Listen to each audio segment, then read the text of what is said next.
اس channel پر کسی تصویر، کسی میوزک کا استعمال نہیں کیا جاتا۔ اللہ کے احکام اور رسول اللہ صلی اللہ علیہ وسلم کی حدیث کو آگے بڑھائیے اور صدقہ جاریہ میں حصہ لیجیے۔ بے شک صدقہ اللہ کے غصے کو ٹھنڈا کرتا ہے۔ ویڈیو کو شیئر کریں، لائک کریں اور چینل کو سبسکرائب کریں۔ اعوذ باللہ من الشیطان الرجیم، بسم اللہ الرحمن الرحیم۔ رب اشرح لی صدری ویسر لی امری واحلل عقدۃ من لسانی یفقہوا قولی۔ ریاض الصالحین دوسرا حصہ، جھوٹ کی کچھ جائز صورتوں کا بیان۔ معلوم ہونا چاہیے کہ جھوٹ اصل میں تو حرام ہے، لیکن کچھ صورتوں میں کچھ شرطوں کے ساتھ جھوٹ بولنا جائز ہو جاتا ہے، جنہیں میں نے کتاب الاذکار میں واضح کیا ہے۔ اس کا جز یہ ہے کہ بات چیت مقصد حاصل کرنے کا ذریعہ ہے، تو ہر وہ مقصد جو پسندیدہ ہے اور اسے بنا جھوٹ کے حاصل کرنا ممکن ہے، اس میں جھوٹ بولنا حرام ہے، اور اگر جھوٹ بولے بنا اس کا حاصل کرنا ممکن نہ ہو تو پھر جھوٹ بولنا جائز ہے۔ پھر اس مقصد کا حاصل کرنا اگر مباح یعنی جائز ہے تو جھوٹ بولنا بھی صرف مباح ہی ہوگا، اور اگر مقصود واجب ہے تو جھوٹ بولنا بھی واجب ہوگا۔ جیسے کوئی مسلمان ایسے ظالم سے چھپ جائے جو اسے مارنا یا اس کا مال لینا چاہتا ہے اور اپنا مال بھی چھپا لے۔ اب کسی شخص سے اس کی بابت پوچھا جائے تو اس کے معاملے کو چھپائے رکھنے کے لیے جھوٹ بولنا واجب ہے۔ اسی طرح اگر اس کے پاس کوئی امانت ہے اور کوئی ظالم اسے لینے کا ارادہ کرے تو اسے چھپانا واجب ہے۔ اس طرح کے تمام معاملوں میں زیادہ بہتر طریقہ یہ ہے کہ توریہ اختیار کیا جائے۔ توریہ کا مطلب یہ ہے کہ دوہرے مطلب یعنی دو مطلب والی بات کرے، جس کا ایک ظاہری مطلب ہو اور ایک باطنی۔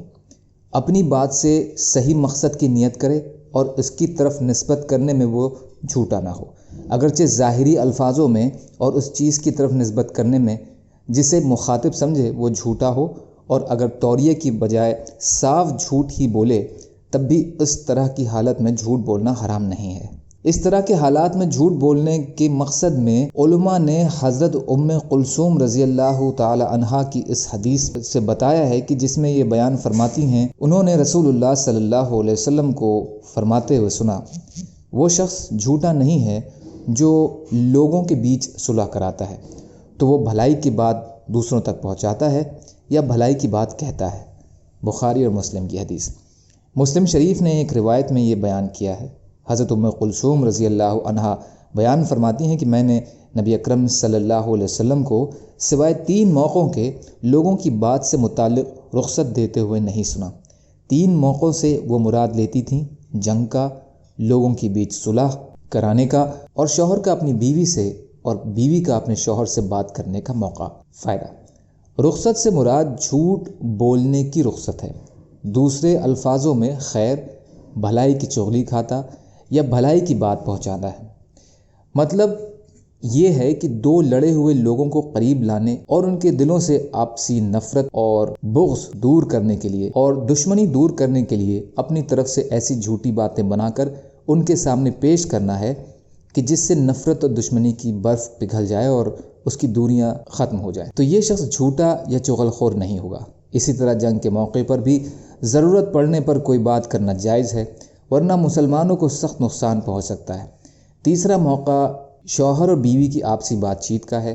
معاشرتی زندگی میں بھی بہت سے موڑ آتے ہیں کہ میاں بیوی کے تعلقات کو برقرار رکھنے یا انہیں خوشحال رکھنے کے لیے شوہر اور بیوی سے یا بیوی اور شوہر سے کچھ باتیں چھپانی پڑ جاتی ہیں۔ ایسے خاص موقعوں اور ضرورتوں پر چھپانے کے لیے جھوٹ بولنا جائز ہے، لیکن اس رخصت کا مطلب صرف جھوٹ کی اجازت نہیں ہے کہ میاں بیوی آپس میں ہر وقت جھوٹ ہی بولتے رہیں۔ جھوٹ بہرحال جھوٹ ہے جو بڑا گناہ ہے۔ دونوں کا کردار ایک دوسرے کے لیے ایک آئینے کی طرح صاف ہونا چاہیے، اسی میں خوشی اور خوشگواری کا راز چھپا ہے۔ جھوٹ اور باتیں چھپانا ایک کو دوسرے سے دور کر سکتا ہے، اس لیے ضرورت پر ہی جھوٹ کا استعمال مفید اور خوشگوار اثر ڈال سکتا ہے، اور یہ اسلام کے صحیح دین ہونے کی ایک بہت بڑی دلیل ہے کہ اس نے اس ضرورت کو سمجھا اور اس کے لیے رخصت بھی فرما دی۔ اس لیے اس کا فائدہ بھی ضرورت بھر استعمال میں ہی ہے، بنا ضرورت استعمال میں نقصان ہی نقصان ہے، دین کا بھی اور دنیا کا بھی۔ اللہ تعالی ہم سب کو کہنے سننے سے زیادہ عمل کی توفیق عطا فرمائے۔ یا اللہ مظلوموں کی مدد فرمائیے، ہم سب کو اپنی استطاعت کے بقدر اپنا حق ادا کرنے والا بنائیے۔ یا اللہ رحم کا، کرم کا، عافیت کا، درگزر کا، فضل کا معاملہ فرما دیجیے۔ یا اللہ دین کا کام کرنے والا بنا دیجیے، سچی توبہ کی توفیق عطا فرما دیجیے۔ سبحان اللہ و بحمدہ، سبحانک اللہم بحمدک، اشہد ان لا الہ الا انت، استغفرک و اتوب الیک۔ سبحان ربک رب العزت عما یصفون وسلام علی المرسلین والحمد للہ رب العالمین برحمتک یا ارحم الراحمین، لا الہ الا اللہ محمد رسول اللہ۔